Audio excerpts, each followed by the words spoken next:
கர்த்தரும் இரட்சகருமாகிய இயேசு கிறிஸ்துவின் நாமத்தினாலே பீஸ்ஃபுல் மினிஸ்ட்ரி சார்பாக உங்களை சந்திப்பதில் மிகுந்த மகிழ்ச்சி அடைகிறேன். இன்றைக்கு நெந்து நாட்களின் 12வது நாளுக்கான தியானத்துக்குரிய வசனத்தை நான் வாசிக்கிறேன். லூக்கா எழுதின சுவிசேஷம் 18ஆம் அதிகாரம் 22ஆம் வசனம் முதல் 27ஆம் வசனம் வரை. இயேசு அதை கேட்டு, இன்னும் உங்களிடத்தில் ஒரு குறைவு உண்டு. உனக்கு உண்டானவைகளை எல்லாம் விற்று தரித்திரருக்கு கொடு, அப்பொழுது பரலோகத்திலே உனக்கு பொக்கிஷம் உண்டாயிருக்கும். பின்பு என்னை பின்பற்றி வா என்றார். அவன் அதிக ஐஸ்வர்யம் உள்ளவனானபடியினால் இதை கேட்ட பொழுது மிகுந்த துக்கமடைந்தான்.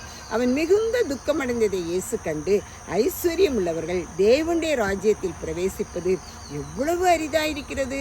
ஐஸ்வர்யவான் தேவனுடைய ராஜ்யத்தில் பிரவேசிப்பதை பார்க்கிலும் உலகமானது ஊசியின் காதிலே நுழைவது எளிதாயிருக்கும் என்றார். அதை கேட்டவர்கள், அப்படியானால் யார் ரட்சிக்கப்படக்கூடும் என்றார்கள். அதற்கு இயேசு, மனுஷரால் கூடாதவைகள் தேவனால் கூடும் என்றார். ரட்சிப்பு என்பது மிகவும் அரிதான காரியம். அது காசு கொடுத்தோ அல்லது மற்றவர்களை நயங்காட்டியோ நாம் பெற்றுக்கொள்ள முடியாது. இந்த மனிதன் ஆண்டவருடைய சமூகத்தில் வந்து, நல்லவரே, நான் நித்திய ஜீவனை சுதந்திரித்துக் கொள்வதற்கு என்ன செய்ய வேண்டும் என்று கேட்கிறார். ஆண்டவர் சொல்கிறார், தேவனுடைய கட்டளைகளை பின்பற்று. விபச்சாரம் செய்யாதிருப்பாயாக, களவு செய்யாதிருப்பாயாக, கொலை செய்யாதிருப்பாக, பொய்ச்சாட்சி சொல்லாதிருப்பாயாக, இவையெல்லாவற்றையும் நீ அறிந்து கொள்ளணும் அப்படிங்கிறாரு. அப்போ அவன் சொல்கிறான், என்னுடைய சிறு வயது முதல் நான் இது எல்லாவற்றையும் கை கொள்கிறேனே அப்படின்னு சொல்கிறாரு. அப்போ மறுபடியும் ஆண்டவர் சொல்கிறாரு, உன்னிடத்தில் ஒரு குறை உண்டு அப்படிங்கிறாரு. அப்போ அவன் என்ன அப்படிங்கிறபோது, உனக்குள்ள எல்லா ஐஸ்வர்யத்தையும் நீ விட்டு தரித்திரத்துக்கு கொடு அப்படிங்கிறாரு. உடனே அவன் என்ன செய்றான், மிகுந்த ஐஸ்வர்யம் உள்ளவனாக இருந்தபடியால் என்ன செஞ்சான், துக்கமடைந்தவனாக பின்வாங்கி சென்றான்.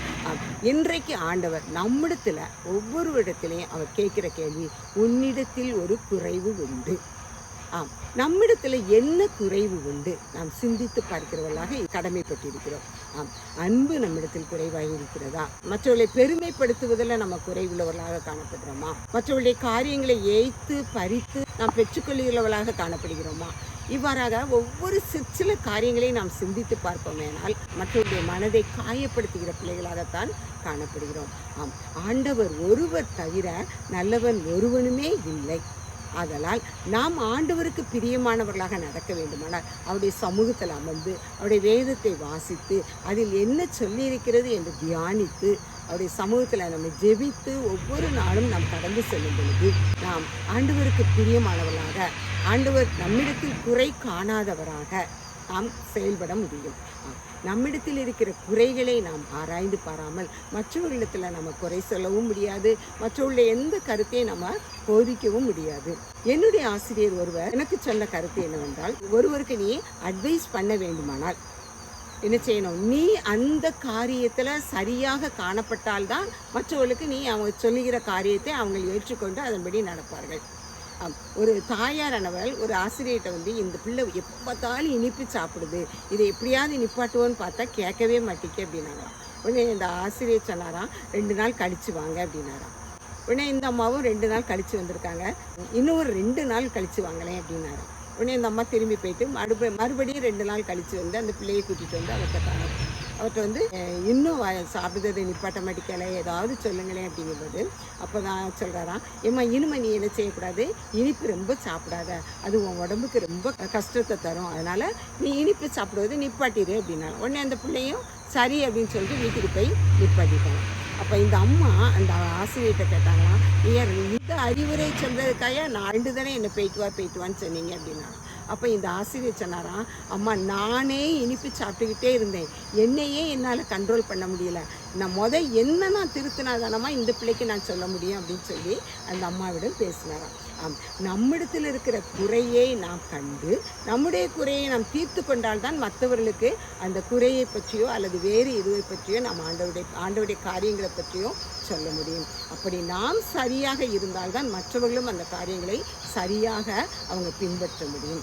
அதனால் நாம் எல்லா காரியங்களிலும் நம்மை நிதானித்து பார்க்கிற பிள்ளைகளாக காணப்பட வேண்டும். இடத்திலே இருக்கிற ஐஸ்வர்யங்களை நாம் தனியாக அதை அனுபவிக்க வேண்டும் என்று பூட்டி பூட்டி வைத்தால் அது பெருகாது.